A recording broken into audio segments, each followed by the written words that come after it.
I think it's time we talk, Ethan. Her voice was calm. Too calm. I looked up from the project file, trying to read her expression. Talk about what? The proposal? I already sent the draft to— No, she cut in, eyes cold. About you. A chill ran through me. What about me? She folded her arms. You're no longer needed in this department. For a second, I thought I misheard. What? You're fired, Ethan. I laughed softly, waiting for the punchline that never came. You're joking. Claire, come on. Behind her, the glass door opened. Ryan stepped in, smirking like he'd been waiting for this moment. She's not joking, he said. We've reviewed your reports. They're sloppy, outdated. You've been holding the team back. My stomach dropped. My reports? Ryan, you don't even work in my division. Claire didn't look at me. He's consulting now. And his assessment is accurate. I stared at her, searching for a trace of the woman I knew, the one who used to laugh with me over takeout dinners in this very office. You're firing me because he told you to? Her jaw tightened. I'm firing you because it's best for the company. The company, I repeated slowly, trying not to let my voice shake. Or for you? She finally looked at me. Her eyes were sharp, rehearsed. Don't make this harder than it needs to be. Harder?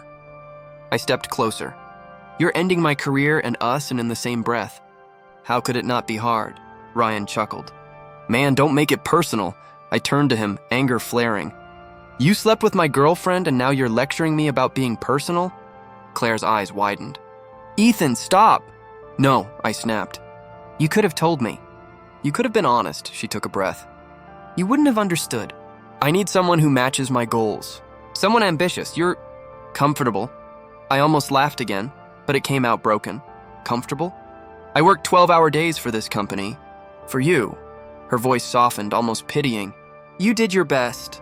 It's just not enough anymore. That sentence hit harder than anything else. I felt it sink into me like a knife. Ryan stepped beside her, placing a hand on her shoulder like he already owned her. You should go, man. Don't make a scene.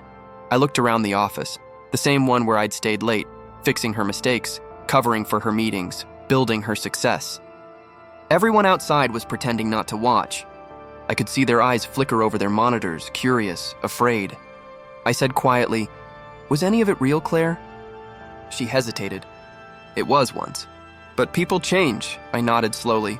Yeah, they do. I picked up my bag, the same one she'd gifted me last Christmas. My hands shook, but I forced myself to stay calm. You know, I said, I always thought we'd build something together. Turns out I was just building something for you to take credit for. She didn't reply. Maybe she couldn't. As I turned to leave, Ryan said under his breath, Guess love doesn't pay the bills, huh? I stopped at the door and looked back. You're right. But character does? Shame, you'll never afford it! The door shut behind me. The hallway felt longer than usual, each step echoing like a countdown. By the time I reached the elevator, my chest was tight, my throat dry. I wanted to scream, to break something. But all I could do was stare at my reflection in the mirrored wall.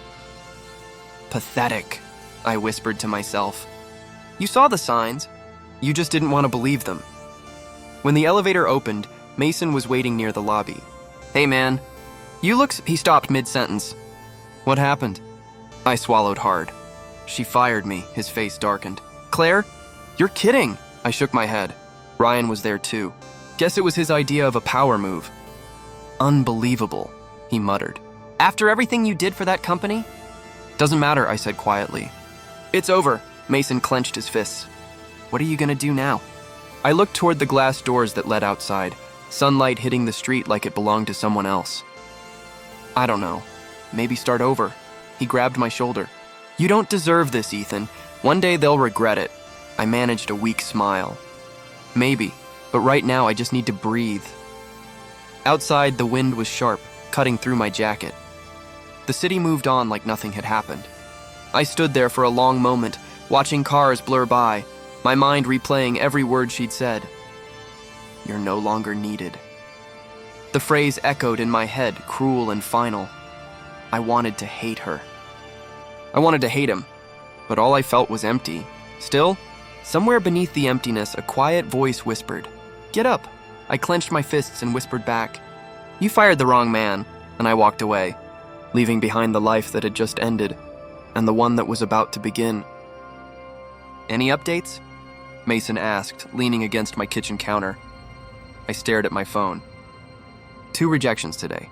One didn't even bother to reply, he sighed. "That's the 4th this week. 5th, I corrected quietly. They all heard the same rumor, he frowned. "The one Claire started?" "Yeah. Ethan leaked files. Ethan messed up the accounts. Take your pick." I tossed the phone aside. No one wants to hire a liability. He opened the takeout bag, setting boxes on the table. "You can't just give up." "I'm not giving up," I said, though it sounded like a lie. "I'm just tired." We ate in silence. The noodles were cold, the room colder. "You ever think about talking to her?" he asked finally. I looked up sharply. "To Claire?" He shrugged. "Maybe she'd fix this." I laughed bitterly. "She fired me to impress her boyfriend Mason. She's not going to save me now." He didn't argue. "Then what's your plan?" "Survive," I said flatly. He watched me for a moment, then nodded. "You'll get back up.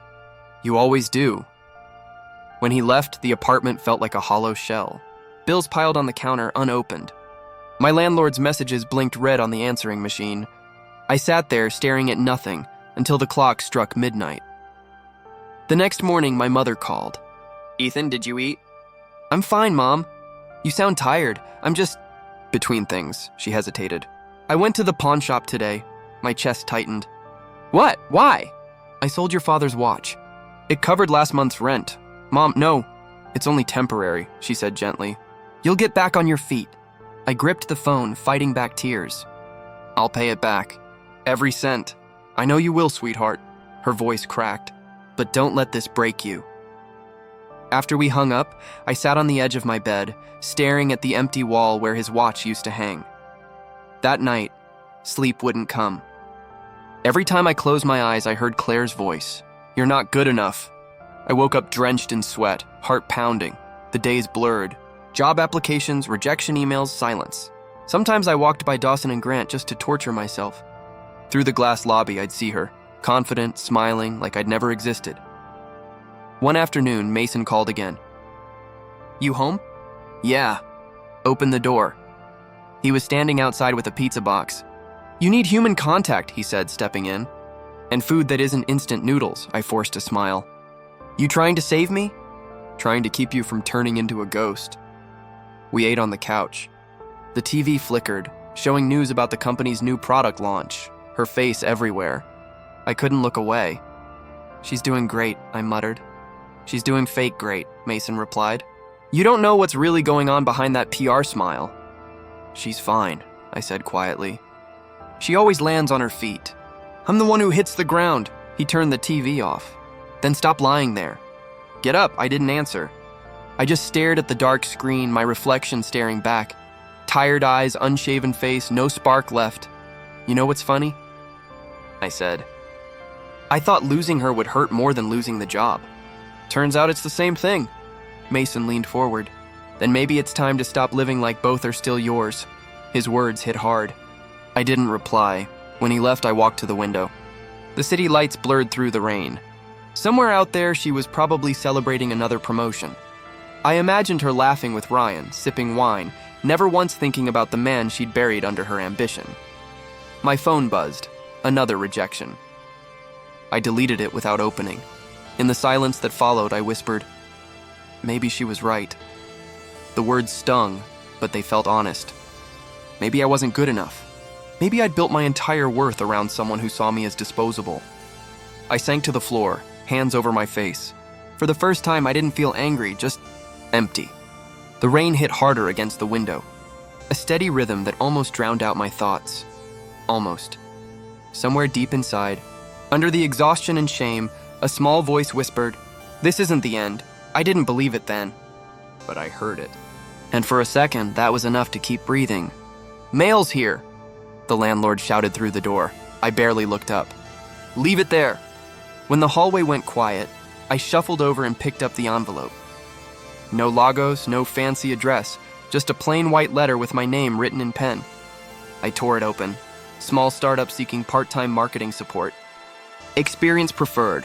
Flexible hours. Payment negotiable. I read it twice. This has to be a scam, I muttered. But the contact number looked real. I hesitated, then dialed. A woman answered, bright and nervous. Hello? This is Harper from Brightwave Media. Hi, I said. I got your letter. About the marketing position? Oh, you're Ethan. Great, we actually found your old portfolio online. It's impressive, I almost laughed. That's not what most people think lately, she paused. Rumors fade. Talent doesn't. Her words caught me off guard. When can we meet? Tomorrow morning, she said. Our office is small, but you'll find us. I hung up and stared at the letter again. Something in me flickered. Not quite confidence, but curiosity. The next day, I took the bus across town. The office turned out to be a cramped room above a cafe, with one buzzing light and 3 desks pushed together. Harper greeted me with a wide grin. Welcome to the Empire, she joked. Looks cozy, I said, trying not to smile. Cozy and underfunded, she replied. But we've got ideas. We sat down. She showed me mock-ups for ad campaigns scribbled on napkins. We just need someone who knows how to make chaos look intentional, she said. That I can do, I replied. I used to run digital outreach I stopped myself. For a company that doesn't matter anymore. She studied me for a moment, then said softly, Then make this one matter. I nodded. The first few weeks were rough. Old laptops, slower Wi-Fi, endless coffee, but it felt real. Every click, every headline, every late-night brainstorm, it all belonged to me. One night, Harper peeked over her screen. You ever stop working? I shrugged, trying not to think too much. About what? About who I used to be, I said quietly. She smiled. Then build someone new. We stayed till 3 a.m., planning our first campaign. I hadn't felt that alive in months. By week 6, we landed our first client, a local bakery wanting social media buzz. Harper nearly cried when they signed. We did it, she shouted. No, I said, smiling. You did it. I just wrote the words, she shook her head. You believed again. That's what did it. That night, I walked home under flickering streetlights, exhaustion mixing with something else. Pride. When I got home, Mom called. How's the new job? It's small, I said, but it's mine. She sounded relieved. Your father would be proud. I glanced at the empty space on the wall. He always said respect comes after the fall. And you're climbing, she said softly. After we hung up, I sat by the window. My reflection looked different now, still tired, but not broken. The next morning, Harper burst in holding her phone. We hit 10,000 views. What? Your post? The bakery campaign. People love it. I blinked at the numbers, a grin spreading across my face. Guess chaos can be beautiful after all. Guess so, she laughed. Mason stopped by later that week. You look awake, he said, half teasing. New job, I replied. Good pay? Not yet, I said, smiling. But it feels right, he nodded approvingly. That's worth more than money. I leaned back in my chair. I'm not chasing anyone's approval this time. Not hers, not the world's, he grinned. That's the Ethan I remember. When he left, I turned back to the glowing screen. Words flowed easily now, simple, honest, mine. As the clock struck midnight, I whispered, Dad, I think I get it now. I remembered his voice in my head. Calm and firm. Son, respect comes after the fall. For the first time, I didn't feel like I was falling anymore. I looked out the window at the city lights. They didn't seem as far away as before. That night, I made myself a promise. I'll rise higher than ever, even if no one's watching. And for once, I believed it. The elevator chimed, and I stepped out onto the same marble floor I once mopped with my shoes on the way out. Humiliated, defeated, forgotten. The logo above the reception desk still read Dawson and Grant Holdings. But the name on the acquisition papers was mine. Good morning, sir, the receptionist said, smiling nervously. Morning, I replied, adjusting my cufflinks. Is Claire Dawson in? She's in the boardroom, of course she was. Always sitting where she thought power belonged. I pushed open the doors. Conversation stopped mid-sentence. The air thickened. Claire froze, her pen halfway to paper. Ethan? She whispered, as if saying the name might summon ghosts. I smiled faintly. It's Mr. Cole now. Ryan was beside her, hair thinner, eyes duller. What is this? He demanded. I placed the folder on the table. Acquisition documents. As of this morning, Brightwave Media is the majority shareholder of Dawson & Grant Holdings. Claire blinked. That's impossible. It was, I said, until your debt restructuring went public. Murmurs rippled across the table. The board members exchanged uncertain looks. Claire rose slowly. You're saying you own us? I'm saying, I replied, you work for me. The silence that followed tasted like victory. Her lips trembled, but she forced a smile. You came back for revenge, I chuckled. No, I came back for business. Revenge was just a natural side effect. Ryan slammed his hand on the table. You can't walk in here and act like what?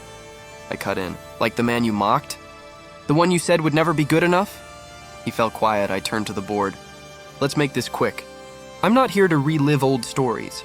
I'm here to rebuild this company before it collapses completely. Claire's voice shook. Ethan, Stop, I said. You fired me once. You don't get to apologize just because the tables turned. The CFO, an older man with cautious eyes, cleared his throat. Mr. Cole, what are your plans for the transition? Restructure. Merge the marketing division with Brightwave. Keep only those who can adapt, Claire's jaw tightened. You'd destroy everything we built. You destroyed it when you chose ego over vision, I said calmly. I'm just cleaning up. Her gaze dropped to the folder. So that's it? You win? I already did, I said, stepping closer. The moment you said my name like it still mattered. For a second, the confident woman I once loved disappeared. I saw the fear she used to hide beneath ambition. Ryan muttered, He's bluffing. This is personal, I turned to him. Personal was 5 years ago when you smirked behind her shoulder. Today it's just numbers and control. He glared, but his silence admitted defeat. The meeting ended awkwardly. People filed out, whispering. Only Claire stayed. You really became him, she said softly. Him? The man who doesn't need anyone. I folded my arms. You taught me that lesson better than anyone. She exhaled shakily. I didn't mean to ruin you. You didn't ruin me, I said. You revealed me. Her eyes glistened. Do you hate me? I paused. No, hate fades. Disappointment stays, she flinched, then looked away. You changed. Change is survival. She gave a sad smile. You sound like me. Maybe, I said. But I never step on people to climb. I walked toward the window overlooking the city. You know what I used to dream of? Coming back here, making you beg. But now standing here, I turned to her. It's just noise, her voice cracked. So what now? Now? I said quietly. You'll stay until the merger is complete. After that, whatever's left of Dawson & Grant is yours to remember.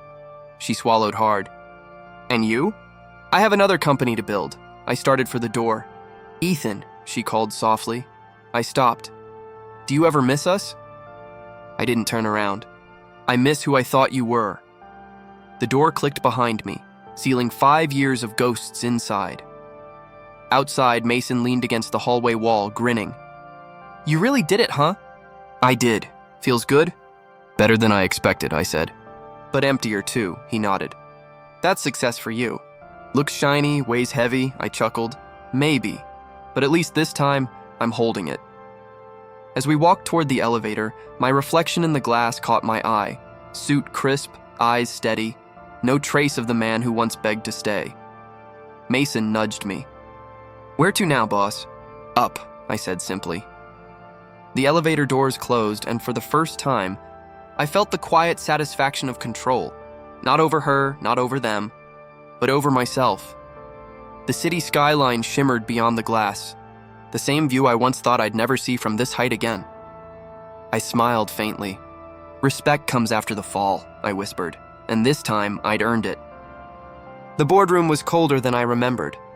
Maybe it was the air conditioning, or maybe it was me. I sat at the head of the table, the same table where she once told me I was no longer needed. Claire sat 2 seats down, hands trembling slightly as she adjusted her papers. Ryan looked worse than I expected, thinner, paler, his confidence leaking through the cracks in his forced smile. Let's begin, I said flatly. Claire cleared her throat.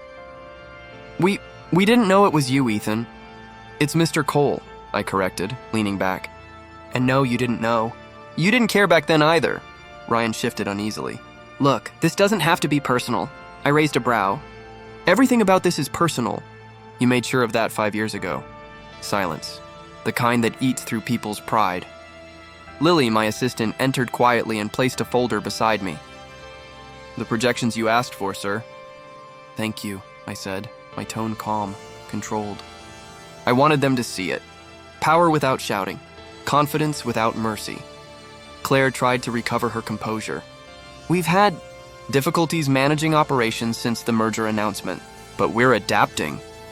Difficulties, I repeated slowly, flipping through the documents. That's one way to describe losing 40% of your client base. Her face tightened. We had unexpected turnover, I smiled faintly. No, you had predictable consequences. Ryan exhaled sharply. You think you're better than us now? No, I said, meeting his glare. I know I am. Because I learned what you never did. Respect isn't bought, it's earned. Lily handed out the files to the board members. Her professionalism steadied the room, a quiet reminder that I'd built something cleaner, stronger. Claire's voice dropped to a whisper. Why are you doing this? I'm leading a company, I replied. You should try it sometime. You could have left us alone, she murmured. I could have, I admitted. But you didn't leave me alone, did you? You didn't just fire me, you destroyed my name. Her eyes glistened. That was Ryan's idea, Ryan scoffed. Oh, so now it's my fault? You said it would make us look strong, she snapped. I leaned forward slightly. Interesting. Still throwing each other under the bus, I see. They both fell silent. The past doesn't matter, I continued. This company is mine now, and you'll do your jobs or you'll be replaced. Claire's voice broke. Ethan, please, I raised a hand. I don't need your pleading. I just need results. The room stayed frozen. Even the hum of the air conditioning felt louder than their breathing. Ryan spoke finally, his voice cracking. You won't last, you know. This place, this business, chews people up. I smirked. Then maybe it's time someone taught it better manners. Lily shot me a subtle glance, a silent check, making sure I wasn't losing control. I wasn't. I was calm, too calm. That scared them more than rage ever could. Claire tried again. You're angry, I get it. But ruining us won't fix what happened. I stared at her for a moment. You think this is about anger? She hesitated. Isn't it? No, I said softly. It's about balance. I don't need revenge, Claire. I am the revenge. Her lips parted, but no words came out. I continued, turning to the board. Effective immediately, Ryan will step down as interim head of marketing. Lily will oversee the department transition. Ryan's voice cracked. You can't just... I can, I interrupted. And I just did. Lily nodded professionally. Understood, sir. Claire's shoulders slumped. You've made your point. Not yet, I said. My point isn't humiliation. It's accountability. You built an empire on betrayal and it rotted from the inside. She looked up, eyes wet. And you think you're better than that? I paused. No, just smarter. She flinched at the coldness in my tone. For years, I'd replayed that moment, the day she fired me. I thought I'd feel joy standing here, but it wasn't joy. It was emptiness wrapped in control. Lily gathered the leftover files. That concludes today's agenda, sir. Yes, I said. Schedule a follow-up in 3 days. I want performance reports from every department. Ryan muttered something under his breath, but Claire stopped him with a shake of her head. For once, she understood. This wasn't her battlefield anymore. As I stood to leave, she said quietly, You've changed. I glanced back. No, I said. You just never saw the real me. I walked out of the boardroom without looking back. Lily caught up beside me in the hallway. You handled that well, she said. Did I? I asked. She nodded. You didn't shout. You didn't gloat. You just owned the room, I exhaled slowly. Maybe that's what power really is. Silence that scares people more than anger ever could. She smiled faintly. And what now? Now, I said, pressing the elevator button, we rebuild. But this time, on my terms. The doors opened, and I caught one last glimpse of the boardroom through the glass wall. Claire staring at the empty chair I'd left behind. I didn't feel rage anymore. Just clarity. She could never take anything from me again. I stepped inside, and as the elevator doors closed, I whispered to myself, this time I'm the one writing the ending. Vanessa knocked on my door late in the evening. Most of the staff had gone home, the city lights flickering through the glass behind her. She looked uneasy, clutching a folder tight against her chest. "Sir," she began softly, "there's something you need to see." I frowned. "Can it wait until morning?" She shook her head. "No, Ethan, it can't." Her tone made my stomach tighten. "Sit," I said, motioning to the chair across from me. She opened the folder and pushed a few papers toward me. "These are from 5 years ago, HR archives. I was auditing old terminations and your name came up." I leaned forward, scanning the first page. My heart sank when I saw the signatures. Fake performance reports, manipulated timestamps. Vanessa's voice trembled. "You were framed. Claire falsified your review documents. She even had Ryan sign off on them to make it official." I stared at the pages, my pulse pounding in my ears. "You're sure?" "I double-checked the metadata," she said. "The reports were modified the night before you were fired. Claire's login ID was used." I sat back slowly, gripping the papers until the edges crumpled. "So it's true. She didn't just fire me, she buried me." Vanessa hesitated. "I thought you should know. I'll send you digital copies." "Thank you," I said quietly. She nodded, stood, and left without another word. For a long time, I just sat there, staring at the falsified numbers. Everything I'd lost, my job, my reputation, my peace, all built on a lie. I called Claire into my office that night. When she walked in, she tried to smile. "Ethan, I didn't expect—" "Sit down," I said flatly. She froze at my tone, then sat. "Is something wrong?" I slid the papers across the desk. "Recognize these?" Her eyes flicked down and color drained from her face. "Where did you get those?" "Vanessa found them." She stammered. "I can explain." "Please do," I said. "Because from where I'm sitting, it looks like you fabricated evidence to get me fired." Her lips trembled. "I was young." Ryan said, "Stop blaming him," I snapped. "You signed them, Claire. You put your name on my destruction." She looked down, tears gathering. "I didn't think it would go that far. You were already distant, and the board wanted someone to take the fall. So you made it me." Her voice cracked. "I was scared, Ethan. I thought if I didn't do it, I'd lose everything." I leaned back, forcing my breathing to stay calm. And I did lose everything. My career, my home, my name, all because you were scared. Tears slid down her cheeks. "I regretted it every day after." "I wanted to reach out, but you didn't," I interrupted coldly. "You spread rumors.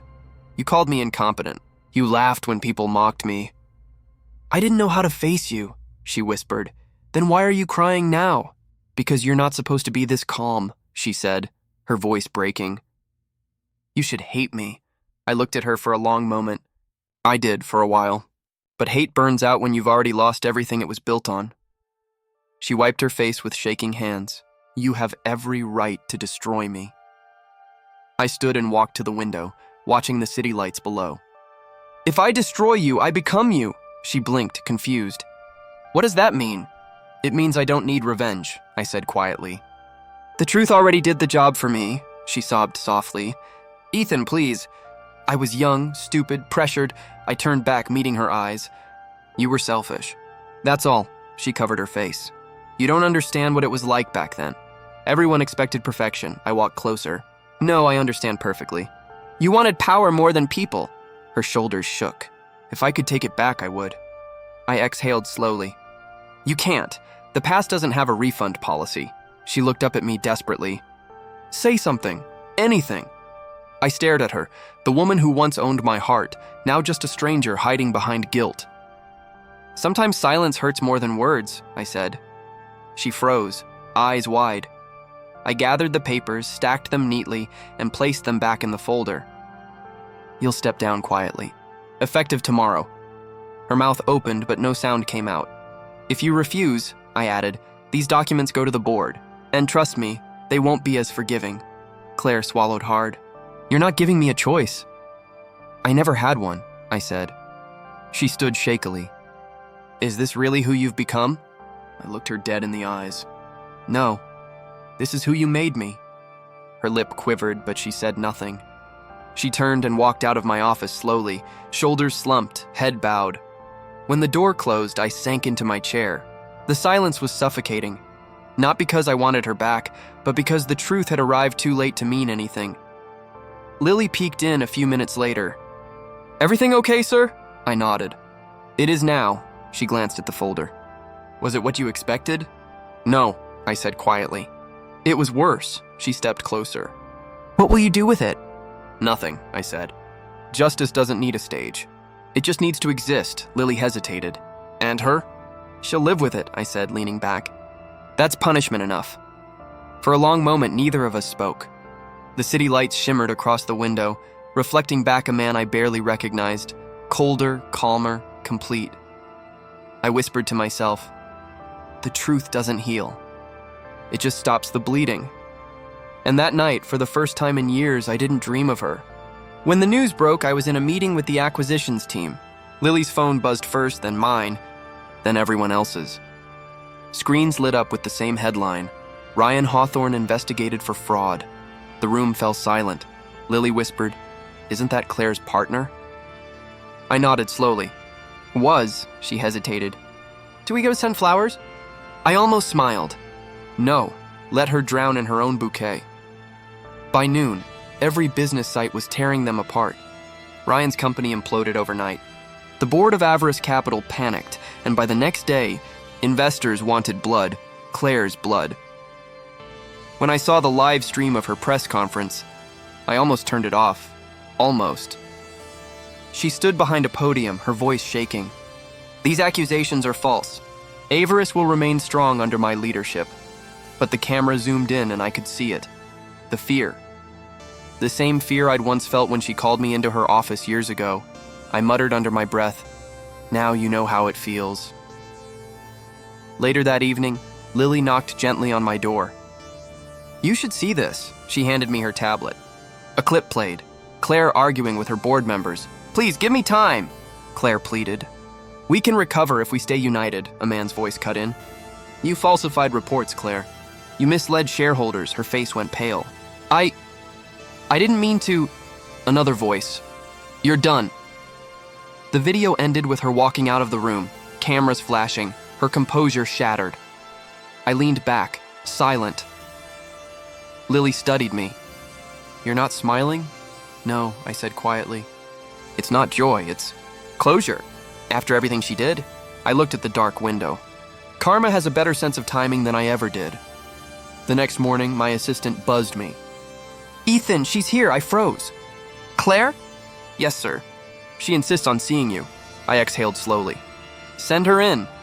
When she walked into my office, I barely recognized her. Her hair was unkempt, her confidence gone. The woman who once ruled the boardroom now looked like she'd been exiled from her own throne. "Ethan," she said softly. "You've seen the news?" "I have." She clasped her trembling hands. "I didn't know who else to talk to." "That's rich," I said. "You had no trouble talking when you fired me." She flinched. "I deserved that. You deserve worse," I said flatly. She looked at me, eyes wet. "Ryan betrayed me. He used me, forged contracts under my name." I cut her off. "You picked him. You defended him. You destroyed me to protect him." Tears filled her eyes. "I thought he loved me." "So did I murmured. "I thought you loved me too." She stepped closer. "I was stupid, blind. I know what I did to you, Ethan, and I'm not asking for forgiveness." "I just want sympathy?" I asked. "You won't find it here." Her voice cracked. "Please, just listen." I folded my arms. "You've got 5 minutes." She took a shaky breath. "After you left, I kept telling myself it was business, that you were just collateral. But every night I'd see your face. The day you walked out, I realized I'd traded something real for a mirage." I said nothing. She continued. "When Ryan's lies surfaced, everyone turned on me. Investors, friends, even my assistant. I thought I was untouchable. I was wrong." I studied her quietly. "Now you understand what power without conscience looks like." She nodded weakly. "I do." I leaned forward. "You once told me success means never looking back. Funny thing, you're standing in front of the past now, asking it to save you." Her lips trembled. "Maybe I'm just asking it to remember me differently."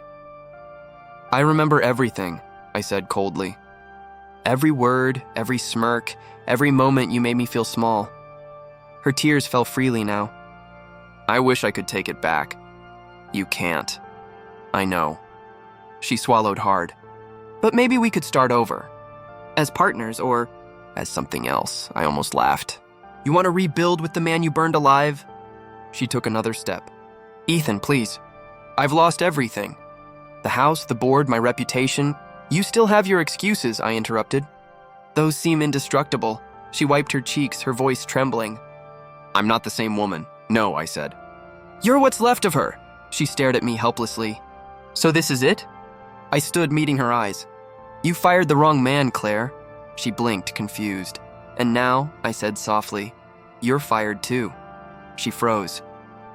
I walked around my desk and opened the door. Goodbye, Claire. She didn't move.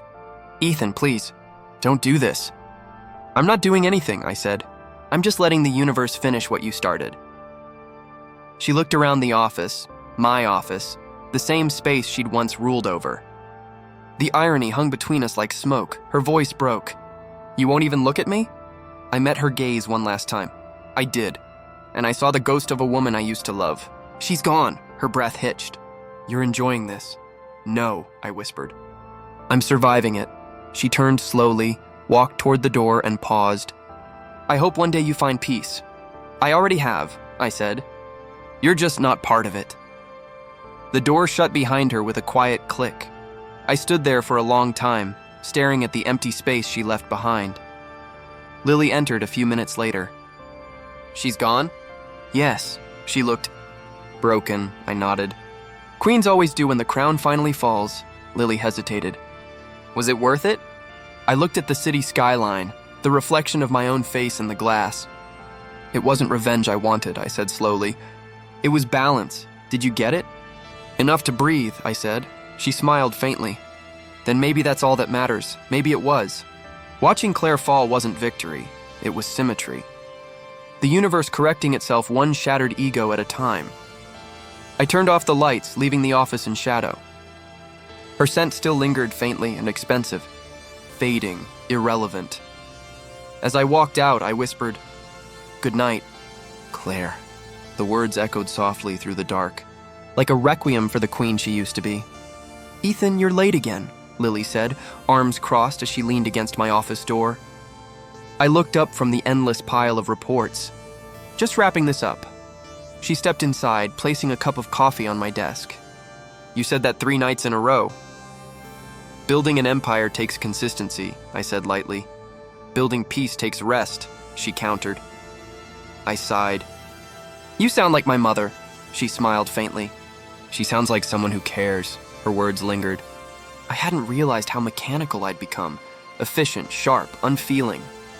The fire that once drove me had cooled into routine. Lily tilted her head. You don't smile often, do you? I glanced at her. I smile. When? I tried to think of a moment. Board victories didn't count. Signing contracts didn't either. I guess it's been a while, she nodded. You've won, Ethan. Maybe it's okay to stop fighting ghosts. Ghosts? I repeated softly. Claire, Ryan, the past, she said. You beat them, but you still talk like they're here. I leaned back, staring at the city lights beyond the window. Maybe because part of me still is. Lily said nothing for a while. Then she whispered, "Let it go, boss. You've earned peace." That night, her words wouldn't leave me. The next morning, I drove out of the city. No meetings, no calls, just me and the open road. The sky was quiet, gray with the promise of rain. For the first time in years, I didn't wear a suit. When I reached the old cemetery, the air smelled of pine and wet soil. My father's grave sat beneath the same oak tree, the one he used to nap under after long workdays. I knelt down, brushing the dust from the stone. Hey, Dad! The wind rustled softly like an answer. I made it, I said quietly. Took me a while, but I made it. I laughed under my breath. You'd probably tell me to stop working and get some sleep. The silence around me felt gentle, not empty, just calm. I placed my hand on the stone. You were right, you know. Respect does come after the fall, but it's not from others. It's from yourself. The breeze stirred again, cool against my face. For a moment, I closed my eyes. I remembered the night I promised him I'd rise higher than ever before. I had. but I'd climbed so high that I forgot why I started. Revenge isn't a home, Dad, I whispered. It's a waiting room, and I've been waiting too long. A single leaf drifted down, landing beside his name. I smiled. Message received. As I stood up, my phone buzzed. Lily again, did you run away? She teased. Just taking your advice. About smiling? About ghosts. She paused. And? They're gone, I said simply. When I drove back, the city looked different. Not smaller, but quieter. The skyline that once symbolized conquest now felt like possibility. At the office, Lily was still there, sorting files. She looked up, surprised. You actually left before midnight? Trying something new, I said. She grinned. Revolutionary, I chuckled softly. Don't get used to it. She tilted her head.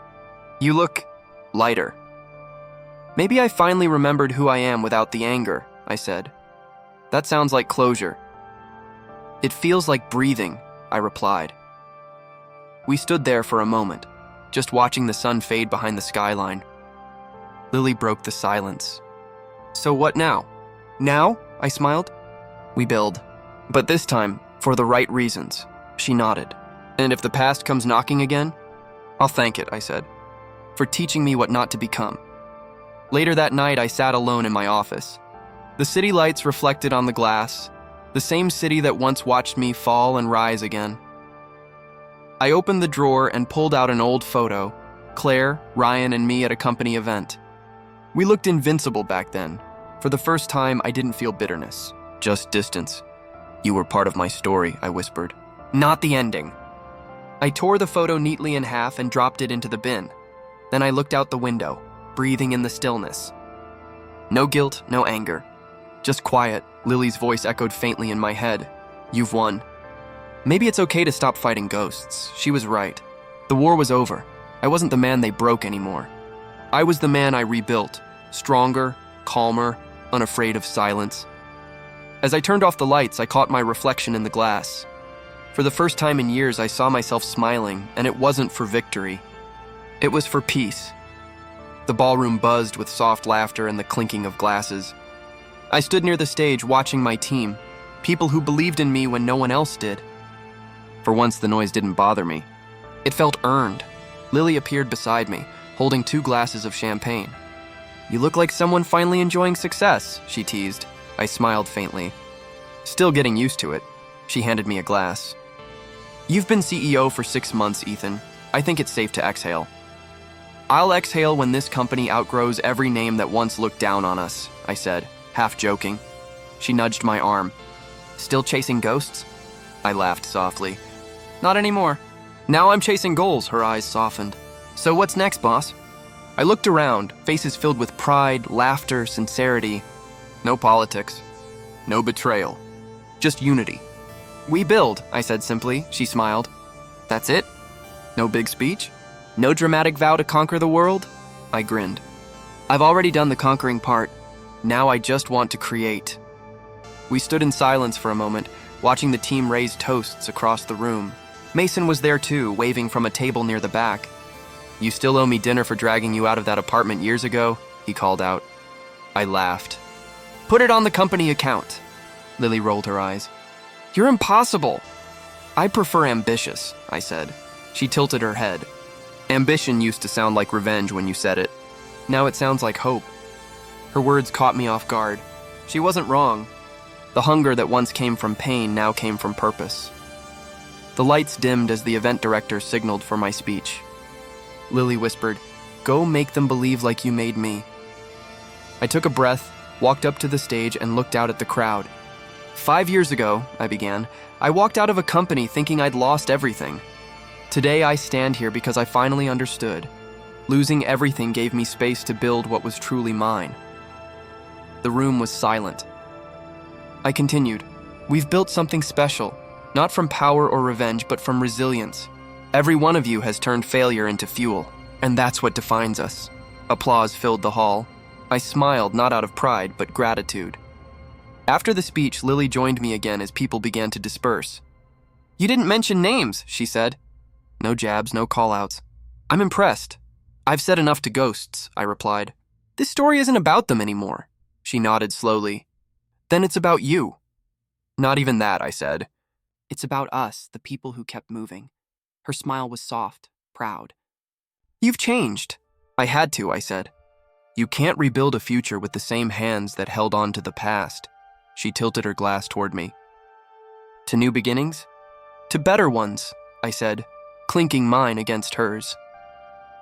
Later, as the crowd thinned, I stood near the exit, watching the lights fade over the city skyline through the glass windows. Everything looked sharper, clearer. The past felt like a story that finally had an ending. I stepped outside, the cool air brushing against my face. For a moment, I thought of the boy who once stood outside that same building, humiliated and lost. He'd never imagined this version of me, calm, grounded, free. Never again, I whispered to myself. Never again will I let someone decide my worth. The wind carried the words away, almost like a promise sealed. Behind me, Lily called out, "You coming, boss?" "Yeah," I said, turning toward her. "Let's get back to work. We've got a future to build." And this time, it wasn't for revenge. It was for life. Mine, rebuilt from the ashes, finally shining without anyone else's approval. I took one last look at the city lights and smiled. This wasn't just a return. It was a beginning.